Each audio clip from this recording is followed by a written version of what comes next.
P ব্লকের আমরা চলে এসেছি লাস্ট এবং ফাইনাল গ্রুপে। এটা হচ্ছে পি ব্লকের ফাইনাল গ্রুপ, গ্রুপ 18। হ্যাঁ, পি ব্লকের গ্রুপ 18। এখান থেকে কোশ্চেনগুলো আমরা দেখে নেব, ঠিক আছে। তাহলে ফার্স্ট কোশ্চেন বলছে যে XE ও F2 এর সংকরণ অবস্থা ও আকৃতি হলো যথাক্রমে। তাহলে এর সংকরণ অবস্থা বের করার জন্য কি দেখব, যে এখানে নিষ্ক্রিয় গ্যাস, এটা নিষ্ক্রিয় গ্যাসের বাইরের কক্ষে ইলেকট্রন সংখ্যা কটা, 8টা, প্লাস অক্সিজেনের জন্য কত, 0, আর এফ এর জন্য কত ধরবো, 2টো এফ আছে, তার জন্য এটা ধরলাম কত, 2, বাই হলো 2, সমান সমান কত, 5, আর 5 যদি হয় তাহলে এর সংকরণ অবস্থা হয়ে যাচ্ছে sp3d।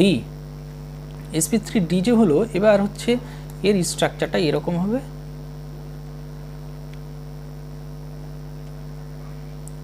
এর স্ট্রাকচারটা হয়ে যাবে এরকম। দেখো এর স্ট্রাকচারটা হয়ে যাবে টিবিপি জিওমেট্রি হয়ে যাবে স্ট্রাকচারটা এরকম। হ্যাঁ, এখন দেখো যে এখানে কটা ছিল, এনে বন্ধন ছিল কটা, 5টা আমি পেয়েছি, 5টা বন্ড পসিবল। কিন্তু এখানে লোন পেয়ার কটা আছে, বন্ড পেয়ার কটা আছে, সরি আমি আগে দেখছি যে বন্ড পেয়ার কটা পেয়ে যাচ্ছি।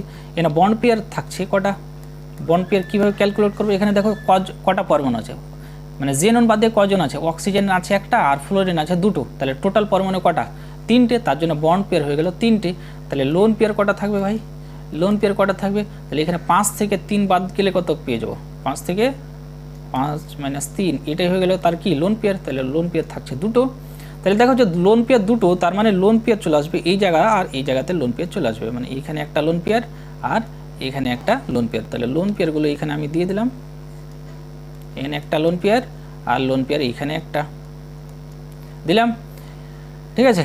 তাহলে এখানে কি দিলাম, এখানে অক্সিজেন আর এখানে হচ্ছে ফ্লোরিন 2টো। তাহলে এর আকৃতিটা কি, টি এর মতো দেখছে না, ইংরেজি অক্ষর টি এর মতো, এর শেপটা কি হয়ে গেল, টি এর মতো, এর শেপটা হয়ে গেল টি আকৃতি। তাহলে sp3d ও টি আকৃতি বিশিষ্ট। তাহলে রাইট অ্যান্সার হচ্ছে এ নাম্বার। পরবর্তী কোশ্চেন যে XeF4 অণুতে XE এর সংকরণ অবস্থাটি হলো। তাহলে এখানেও কি সিমিলারলি সংকরণ অবস্থা বের করব, 8 আর ফ্লোরিন আছে 4টা, তার জন্য এর কত হয়ে গেল, বাই হচ্ছে 2 সমান সমান কত, 12, 6 পেয়ে গেলাম। তাহলে 6 যদি হয় তাহলে এটা কি হবে, sp3d2 হবে। এখন দেখো বন্ড পেয়ার, তাহলে এখানে দেখো যে বন্ড পেয়ার কটা, মানে ফ্লোরিন কটা আছে, 4টা আছে, তার মানে বন্ড পেয়ার হচ্ছে কত, বন্ড পেয়ার হচ্ছে 4। তা বন্ড পেয়ার যদি 4 হয় স্যার, এখানে কি লোন পেয়ার কটা, লোন পেয়ার দেখো এখানে পেয়েছি কত, 6 - 4 সমান সমান কত, আমি পেয়ে গেলাম 2। তাহলে 2টো থাকবে লোন পেয়ার। এবার স্ট্রাকচারটা দেখাও, যদি এ 6 হয় তাহলে স্ট্রাকচারটা হয় এইরকম, যদি 6 হয় তাহলে তার স্ট্রাকচারটা হয় এইরকম, একটা হবে স্কোয়ার, এই স্কোয়ারের কেন্দ্রে থাকবে জেনন, আর একটা উপরে আর একটা হচ্ছে নিচে। এবার দেখো এখানে কি ছিল, 4টা ফ্লোরিন, তাহলে 4টা ফ্লোরিন এই জায়গাগুলোতে চলে আসলো, 4টা ফ্লোরিন এইসব জায়গাতে চলে আসবে, 4টা ফ্লোরিন এখানে চলে আসলো। এখন দেখো লোন পেয়ার যে আছে, লোন পেয়ার তাহলে কোথায় লোন পেয়ার থাকবে, লোন পেয়ারগুলো এই জায়গাগুলোতে চলে আসবে, লোন পেয়ারগুলো তাহলে কোথায় চলে আসবে, লোন পেয়ার এখানে একটা লোন পেয়ার আর এখানে একটা লোন পেয়ার চলে আসবে, ঠিক আছে। লোন পেয়ার তাহলে এই উপরে আর নিচে লোন পেয়ার চলে আসবে, এখানে একটা লোন পেয়ার আর একটা লোন পেয়ার চলে আসলো এই জায়গাটাতে। তাহলে এটা কীরকম হয়ে গেল, বর্গাকার আকৃতি হয়ে গেল না,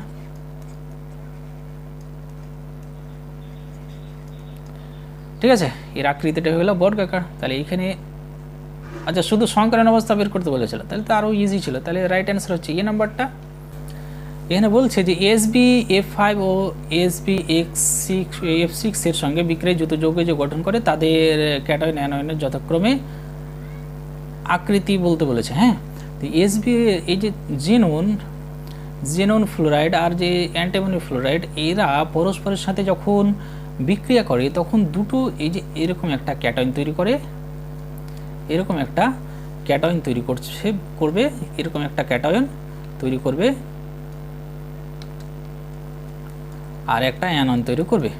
এই ক্যাটায়নটার যদি আমরা ইলেকট্রন কাউন্ট করি, ইলেকট্রন কাউন্ট করো, এখানে ফ্লোরিন আছে কটা, 3টে।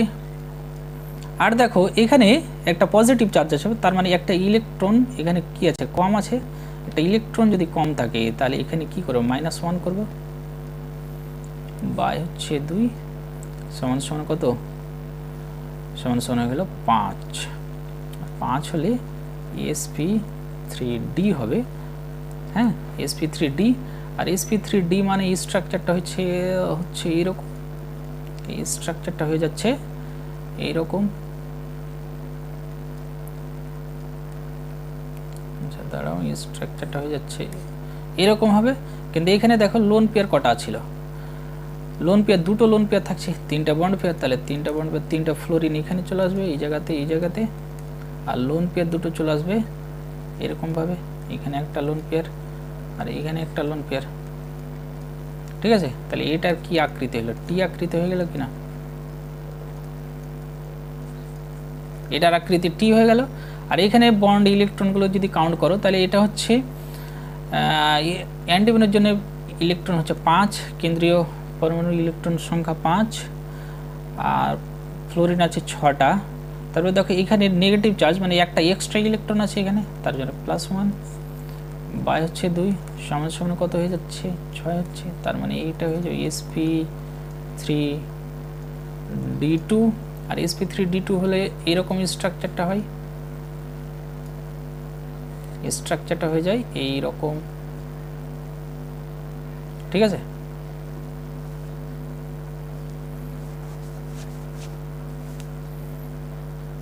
যেখানে অ্যান্টিমনিটা কেন্দ্রে থাকবে আর ফ্লোরাইডগুলো নিচে থাকবে, এরকমভাবে ফ্লোরাইডগুলো থেকে যাবে।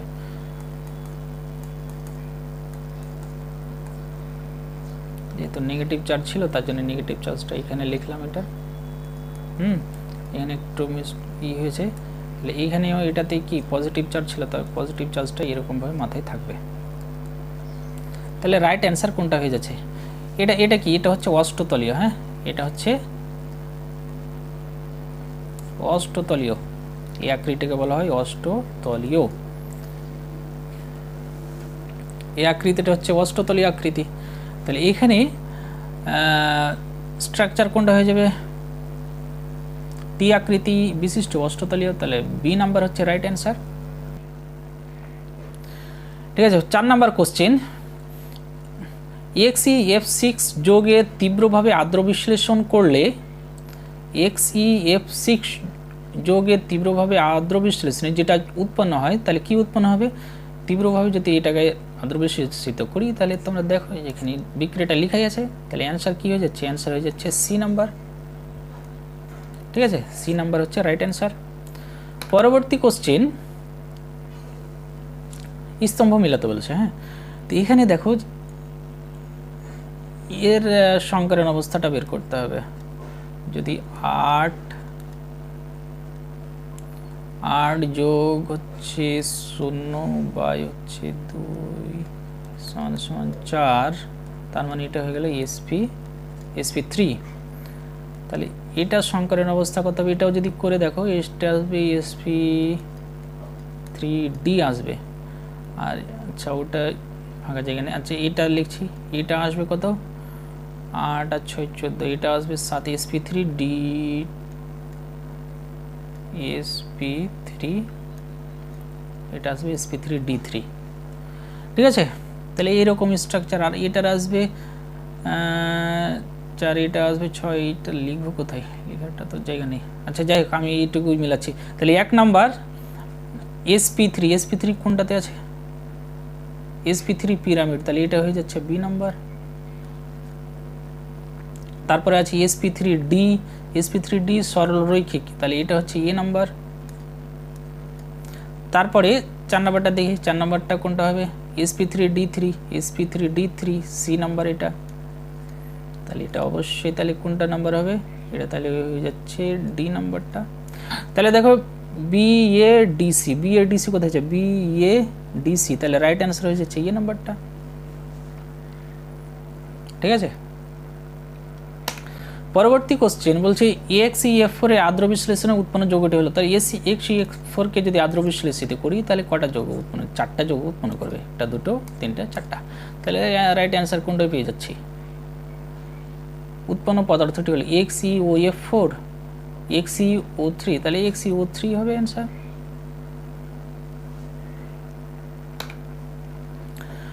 এবার বলছে এই অণুর আকৃতি কিরূপ হবে, এটা মনে দেখালাম না,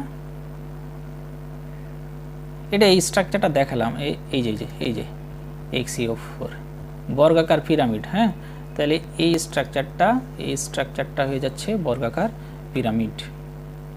তাহলে বর্গাকার পিরামিড কেন, বর্গাকার হবে চতুস্তলকীয়, না চতুস্তলক সমতলিক বর্গাকার, এই যে এটা। তারপর বলছে প্রদত্ত এত এর আদ্র বিশ্লেষণে কখনোই তৈরি হবে না, কোনটা তৈরি হবে না, যেটা তৈরি হবে না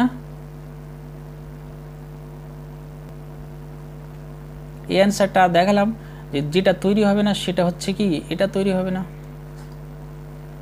জেননটা, কারণ জেনন কার আদ্র বিশ্লেষণে তৈরি হয়, জেননটা এই যে জেনন তৈরি হয় শুধুমাত্র এর আদ্র বিশ্লেষণে।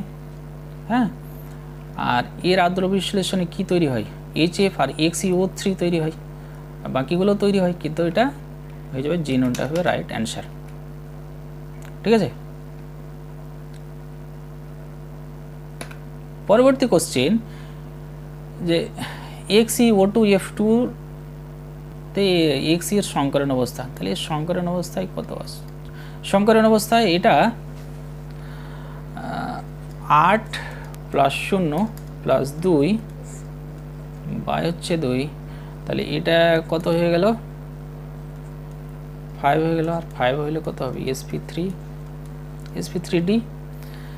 এবার দেখো sp3d দুই জায়গাতে আছে, বিকৃত চতুস্তলক আর টি আকৃতি বিশিষ্ট, তাহলে এর এই স্ট্রাকচারটা আমরা দেখি। হ্যাঁ, স্ট্রাকচারটা আমরা দেখি, এখানে তার আগে জেনে নিই যে লোন পেয়ার কটা আর বন্ড পেয়ার কটা। এখানে বন্ড পেয়ার কটা হবে, বন্ড পেয়ার দেখো কটা হচ্ছে, এখানে দুটো আর এটা দুটো দিয়ে টোটাল বন্ড পেয়ার হচ্ছে 4টা, তাহলে লোন পেয়ার কত হবে, লোন পেয়ার হচ্ছে 5 - 4 সমান লোন পেয়ার হলো একটা। এবার স্ট্রাকচারটা হয় এরকম, এর স্ট্রাকচারটা হয় sp3d হলে স্ট্রাকচারটা চলে আসে এরকম। ঠিক আছে, এরকম স্ট্রাকচার আছে। এখন যেহেতু একটা লোন পেয়ার আছে, আর লোন পেয়ারটা কোথায় অবস্থান করবে, লোন পেয়ারটা সবসময় এই ইকুইটোরিয়াল পজিশনে অবস্থান করে, তাহলে লোন পেয়ারটা এই ইকুইটোরিয়ালে অবস্থান করবে, এরকম লোন পেয়ার চলে আসলো। আর লোন পেয়ার এখানে যখন আসলো তখন এর বাকি এগুলো কোথায় চলে আসবে, F2 চলে আসছে এখানে দুটো হয়, আর অক্সিজেন দুটো চলে আসবে এই জায়গাটাতে এরকম করে। তাহলে এই আকৃতিটা দেখতে কিসের মতো, একটা উদ্ভট টাইপের আকৃতি। হ্যাঁ, এটা টি এর মতো নয়, তাহলে এটা কি বিকৃত চতুস্তলিক, এটা হবে রাইট অ্যান্সার।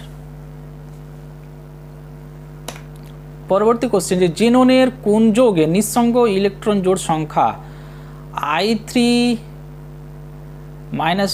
- আয়নের ইলেকট্রন জোড় সংখ্যার সমান। তাহলে আমরা স্ট্রাকচারগুলো একটু দেখি, I3 স্ট্রাকচারটা আগে দেখে নিই। ঠিক আছে, I3 স্ট্রাকচারটা আমরা আগে দেখে নিই। I3- এই I3- এর সংকরণ অবস্থা বের করার জন্য একটা আয়োডিন যার সাথে 3টে কি থাকছে, তার সাথে দুটো আয়োডিন যুক্ত থাকছে। হ্যাঁ, মানে এই আয়োডিনটার কেন্দ্রীয় যেটা আয়োডিন পরমাণু তার জন্য কত ধরলাম 7, আর যেগুলো বন্ধন যে দুটো আয়োডিন পরমাণু তাদের জন্য ধরলাম 2। ঠিক আছে, এবার দেখো একটা নেগেটিভ চার্জ আছে, এই নেগেটিভ চার্জের জন্য তার মানে কি একটা ইলেকট্রন এক্সট্রা আছে, এই এক্সট্রা ইলেকট্রনের জন্য ধরলাম 1, টোটাল কত হয়ে গেল বাই হচ্ছে 2, তাহলে আমরা পেয়ে যাচ্ছি, এটা পেয়ে যাচ্ছি 5, তার মানে এটা হয়ে যাচ্ছে কত sp3d। এবার দেখো যেটা কোশ্চেন দেওয়া আছে EXE-O4 এর সংকরণ অবস্থা কত হবে, 8 + 0 বাই 2 সমান হচ্ছে 4, তার মানে এটা হয়ে যাচ্ছে sp3। তারপরে 2 নম্বরটা দেখি, EXE-F4 8 + 4 বাই 2 সমান এটা হয়ে যাচ্ছে 6, তার মানে এটা হয়ে যাচ্ছে sp3d2। আর একটা দেখি 3 নাম্বারটা XE F2 এটাতে হবে 8 যোগ 2 বা হচ্ছে 2 সমান সমান হচ্ছে 5, তাহলে এটা চলে আসছে sp3d। আর 4 নাম্বারটা আমি এখানে দেখাচ্ছি। 4 নাম্বারটা হচ্ছে এটা XeO3 এখানে হবে 8 যোগ 0 বা হচ্ছে 2 সমান সমান 4, আর 4 যদি হয় তাহলে এটা হচ্ছে sp3। তাহলে রাইট অ্যান্সার কার সাথে মিলছে? sp3d দেখো এটার সাথে মিলছে, মানে এটার সাথে আমি বলতে চাইছি sp3d শুধুমাত্র মিলছে কার সাথে? এটার সাথেই মিলছে। হ্যাঁ, এটার সাথে মিলছে, তাহলে এটা হচ্ছে কোনটা? XeF2। পরবর্তী কোশ্চেন, বিবৃতি নিষ্ক্রিয় গ্যাসগুলির আয়ন শক্তি একই পর্যায়ভুক্ত অন্যান্য মৌলের তুলনায় বেশি। সঠিক কথা। নিষ্ক্রিয় গ্যাসগুলির সর্বশেষ কক্ষটি ইলেকট্রন দ্বারা সম্পূর্ণরূপে পূর্ণ থাকে, এটাও সঠিক কথা। তাহলে এটিকে রাইট অ্যান্সার হচ্ছে এ বি, দুটোই সঠিক। বলছে কেন্দ্রীয় পরমাণু সংকরণ স্তর ও আকৃতি হলো যথাক্রমে, এর আকৃতিটা মনে হয় দেখালাম এর আগে, sp3d। আচ্ছা, বের করি না, আবার করে নিচ্ছি, এর আকৃতি দেখায়নি। হ্যাঁ, তাহলে এর জন্য 8 কেন্দ্রীয় পরমাণুর জন্য, অক্সিজেনের জন্য 0, আর ফ্লোরিনের জন্য 2, দুটো ফ্লোরিন আছে, বা হচ্ছে 2 সমান সমান হচ্ছে কত? 5। তার মানে এটা হচ্ছে sp3d। sp3d যদি হয় তাহলে স্ট্রাকচারটা হয়ে যাবে এরকম, স্ট্রাকচারটা হয়ে যাবে এইরকম। এখানে ফ্লোরিন কটা আছে?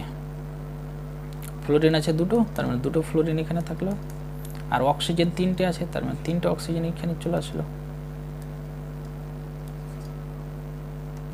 এখানে কোনো লোন পেয়ার থাকবে না, কারণ কি লোন পেয়ার থাকবে না? লোন পেয়ার থাকবে কারণ দেখো বন্ড পেয়ার কটা এখানে, বন্ড পেয়ার কটা? এখানে 3টে অক্সিজেন, আর এখানে 2টো অক্সিজেন, তাহলে টোটাল 5টা হচ্ছে বন্ড পেয়ার। তাহলে লোন পেয়ার কটা হবে? 5 - 5 সমান সমান লোন পেয়ার হচ্ছে 0। পরবর্তী কোশ্চেন। আচ্ছা, এখানে রাইট অ্যান্সার, তাহলে রাইট অ্যান্সার কোনটা হয়ে গেল? রাইট অ্যান্সারটা তো দেখা হয়নি। রাইট অ্যান্সার হয়ে গেল এই স্ট্রাকচারটা হচ্ছে ত্রিকোণীয় দ্বিপিরামিডীয় স্ট্রাকচার, তাহলে রাইট অ্যান্সার হচ্ছে এই নাম্বারটা। পরবর্তী কোশ্চেন, স্তম্ভ মিলাতে বলছে, নিঃসঙ্গ ইলেকট্রন সংখ্যা কত? নিঃসঙ্গ ইলেকট্রন সংখ্যা বের করার ওই তো সঠিক নিয়মটা বলছিলাম। এতগুলো আছে, এতগুলো তো বের করাও ঝামেলা, এখানে একটু জায়গাও শর্ট আছে। তাহলে আমি প্রথমটা 1 নাম্বারটা বের করছি, তারপরে বাকি বুঝে যাবে, তাহলে বের করতে পারবে তোমরা। এটাতে এই গণনা, ইলেকট্রন গণনাটা শুধু করব।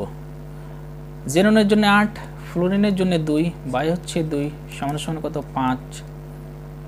এখানে দেখো বন্ড পেয়ার কটা? বন্ড পেয়ার হচ্ছে 2টো, কারণ কি ফ্লোরিন আছে 2টো, তাহলে লোন পেয়ার কটা হবে? লোন পেয়ার সমান হচ্ছে 5 - 2 সমান সমান হচ্ছে 3। তাহলে এটাতে লোন পেয়ার আছে 3টে, তাহলে কি হলো? এটা হয়ে গেল ডি নাম্বারটা। ঠিক আছে, তাহলে এটাতে তুমি যদি দেখো, এটাতে লোন পেয়ার কটা থাকবে? এটাতে লোন পেয়ার থাকবে 1টা। তারপরে এটাতে লোন পেয়ার থাকবে 0, আর এটাতে লোন পেয়ার থাকবে, আচ্ছা একটা যদি এটাতে লোন পেয়ার থাকে তাহলে এটা হবে কি? বি নাম্বারটা। আর এটাতে লোন পেয়ার থাকবে 0, এর আগেরটা দেখালাম, তাহলে এটাতে লোন পেয়ার যদি 0 থাকে তাহলে এটা কি হয়ে যাবে? 0, তার মানে এটা হয়ে যাবে এ নাম্বারটা। এবার XeF4, এটাতে লোন পেয়ার কটা থাকবে? 8, 8 4 হচ্ছে 12, 12 থেকে 6, এটাতে লোন পেয়ার থাকবে 2টো, তাহলে এটা 2টো যদি হয় তাহলে এটা হচ্ছে সি নাম্বার।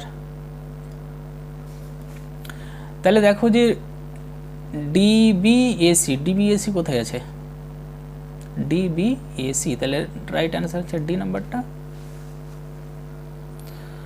পরবর্তী কোশ্চেন, জেনন কোন যৌগটি গঠিত হয় না? জেননের কোন যৌগটা গঠিত হবে না? জেনন শুধুমাত্র ফ্লোরিন আর অক্সিজেনের সাথে। জেনন কার কার সাথে যৌগ গঠন করে? শুধুমাত্র ফ্লোরিন আর অক্সিজেনের সাথে, আর কারোর সাথে জেনন গঠন করবে না। তার মানে রাইট অ্যান্সার কি হয়ে যাবে? সিএল নাম্বারটা রাইট অ্যান্সার। হ্যাঁ, পরবর্তী কোশ্চেন এখানে বলছে বন্ধন জোড়ের সংখ্যা না বন্ড পেয়ার। বন্ড পেয়ার কত? বন্ড পেয়ার তো গণনা করা খুবই সহজ। এখানে দেখো এটাতে একটা ফ্লোরিন আর এখানে একটা, এখানে দুটো, তাহলে বন্ড পেয়ার টোটাল এখানে কটা? তিনটে, মানে যটা পরমাণু তটাই বন্ড পেয়ার। এখানে বন্ড পেয়ার কটা? অক্সিজেনেরটা আর ফ্লোরিন চারটা, তাহলে টোটাল কটা পরমাণু? পাঁচটা, পাঁচটা বন্ড পেয়ার। এখানে দেখো অক্সিজেন দুটো আর ফ্লোরিন চারটা, তাহলে এখানে বন্ড পেয়ার কটা হলো? বন্ড পেয়ার এখানে ছটা। তারপরে দেখো এখানে অক্সিজেন দুটো ফ্লোরিন দুটো, তার মানে চারটা, এখানে চারটা বন্ড পেয়ার। তাহলে মিলিয়ে যদি দেখি তাহলে আমার তিনটে, ডি নাম্বার এটা হবে ডি। 2 নাম্বারটা এটা পাঁচটা, পাঁচ কোথায় আছে? এটাতে আছে, পাঁচ আছে সিতে। তারপরে 3 6 কোথায় আছে? 6 আছে বিতে।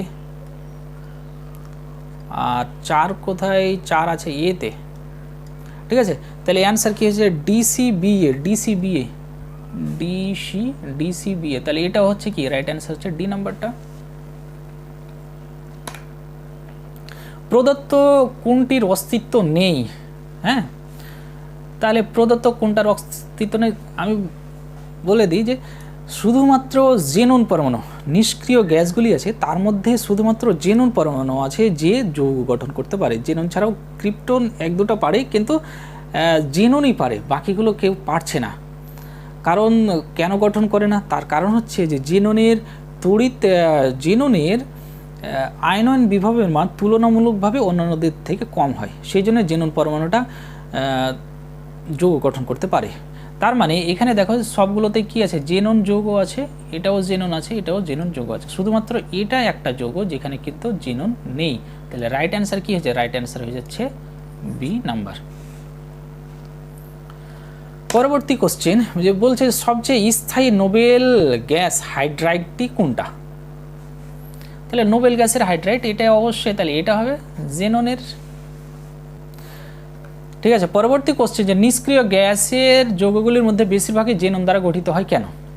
কারণ কি একটু আগে বললাম, কারণ হচ্ছে আয়ন বিভব কম, অত্যন্ত নিষ্ক্রিয় গ্যাসের তুলনায় কম। তাহলে এটা হচ্ছে রাইট অ্যান্সার হচ্ছে এ নাম্বারটা। পরবর্তী নোবেল গ্যাস সম্বন্ধনীয় কোন বক্তব্যটি সঠিক নয়? নোবেল গ্যাস সম্বন্ধে কোন বক্তব্যটা সঠিক নয়? বলছে এক পরমাণু, হ্যাঁ এটাও সঠিক, এটা হচ্ছে বর্ণহীন, এটাও সঠিক, এটা গন্ধহীন, এটাও সঠিক। তাহলে এদের প্রত্যেকের বহিস্থ কক্ষের ইলেকট্রন সংখ্যা NH2P। দেখো যে এটা কেন সঠিক নয়? হ্যাঁ, এটা কেন সঠিক নয়? কারণ হচ্ছে যে হিলিয়াম কি ফার্স্ট এলিমেন্ট হিলিয়াম, তারপরে আছে নিয়ন, তারপরে আছে নিয়ন, তারপরে আছে ক্রিপ্টন, তারপরে আছে জেনন, তারপরে আছে রেডন। তাহলে এদের যদি ইলেকট্রন বিন্যাস দেখো, এর হচ্ছে ইলেকট্রন বিন্যাসটা হচ্ছে 1s2, হ্যাঁ শেষ কক্ষের ইলেকট্রন। তারপরে এটা হচ্ছে 2s2, 2p6, এটা হচ্ছে 3s2, 3p6, এরকমভাবে আছে। তাহলে এদের ক্ষেত্রে শুধুমাত্র NS2 আর NP6, এদের ক্ষেত্রে NS2 NP6, কিন্তু এর ক্ষেত্রে কি ইলেকট্রন বিন্যাসটি NS2 টাইপ হয়ে যাচ্ছে। হ্যাঁ, তার জন্যে এটা প্রত্যেকের ক্ষেত্রে হবে না।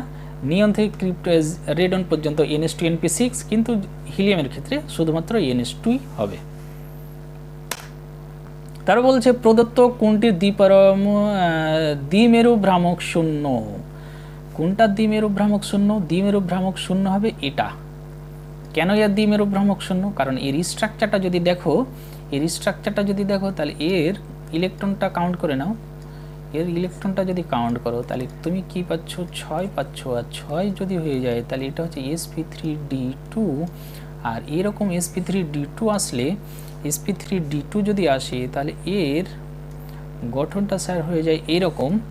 এর গঠনটা হবে এরকম, যেখানে জেননটা থাকবে কেন্দ্রে আর তাদের চারপাশে 4টা ফ্লোরিন থাকবে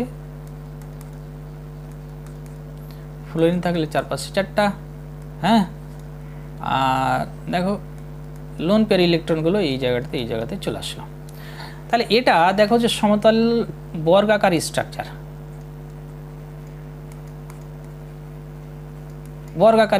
আর বর্গাকার হওয়ার জন্য এখানে কি হয় যে এদিকে যতটা যাচ্ছে মানে দ্বিমেরু ভ্রামক, এটা এই বন্ধনটার ক্ষেত্রে এদিকে, তার আলটিমেট এখানে কি হলো, এই ক্ষেত্রে আলটিমেট দ্বিমেরু ভ্রামক শূন্য হয়ে গেল। আবার দেখো এই বন্ধনটার জন্য এইদিকে যাচ্ছে, আর এই বন্ধনটার জন্য এইদিকে যাচ্ছে, তাহলে এইখানেও দ্বিমেরু ভ্রামক কি হয়ে গেল, এখানেও শূন্য হয়ে গেল। তাহলে আলটিমেট দ্বিমেরু ভ্রামক এর ক্ষেত্রে শূন্য। কিন্তু তোমাদের বইয়ে এই যে এই অ্যান্সারটা দেওয়া আছে, যেটা ভুল উত্তর করা আছে, হ্যাঁ, এটা দ্বিমেরু ভ্রামক শূন্য হবে না। কারণ কি, এই দ্বিমেরু ভ্রামক এই জন্য শূন্য হবে না, আমি দেখাচ্ছি ওর স্ট্রাকচারটা। এর স্ট্রাকচারটা হবে XeO F2, হ্যাঁ। এর স্ট্রাকচারটা যদি দেখো তাহলে এটা হচ্ছে 8, এটা হচ্ছে 0, এটা হচ্ছে 2/2 সমান এটা হয়ে গেল কত, 5, আর 5 হলে sp3d। তাহলে এর স্ট্রাকচারটা হবে জিনন। আর তাহলে এখানে দুটো লোন পেয়ার থাকছে। এর স্ট্রাকচারটা মনে হয় এর আগে আঁকলাম, তোমাদের দেখিয়েছি। আর এখানে অক্সিজেনটা আর ফ্লোরিনগুলো এরকমভাবে থাকবে টি শেপ, হ্যাঁ, টি শেপ থাকছে। এখানে কি করে দ্বিমেরু ভ্রামক শূন্য হবে? এর দ্বিমেরু ভ্রামক থাকবেই একটা, মানে অল্প হলেও দ্বিমেরু ভ্রামক থাকবে। এখানে দেখো দুটো লোন পেয়ারের জন্য দ্বিমেরু ভ্রামক এই দিকে যাবে, একটা অক্সিজেনের জন্য এই দিকে যাবে। কিন্তু এটা কি সমান আর বিপরীত? সমান বিপরীত তো নয়, কারণ কি এখানে লোন পেয়ার আছে। যদি অক্সিজেন থাকতো তাহলে সেটা সমান বিপরীত হতো, কিন্তু লোন পেয়ার থাকার জন্য সমান তো হবে না। তার জন্য এর দ্বিমেরু ভ্রামকটা অবশ্যই শূন্য হবে না, নট ইকুয়ালস টু 0।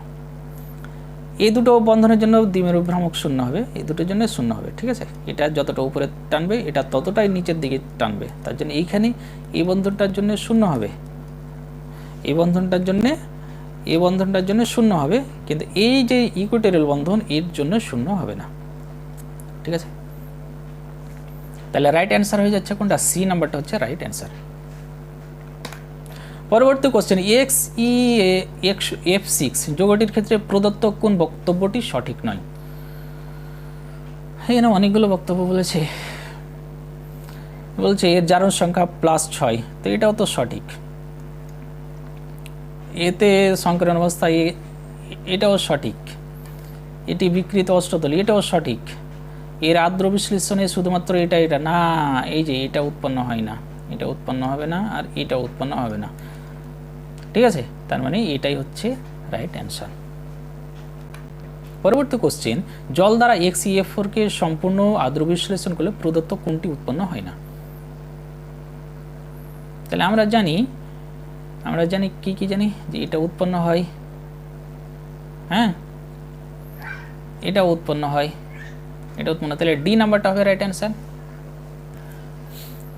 ঠিক আছে। এটা হয়ে যাবে, ডি নাম্বারটা হয়ে যাবে রাইট অ্যান্সার।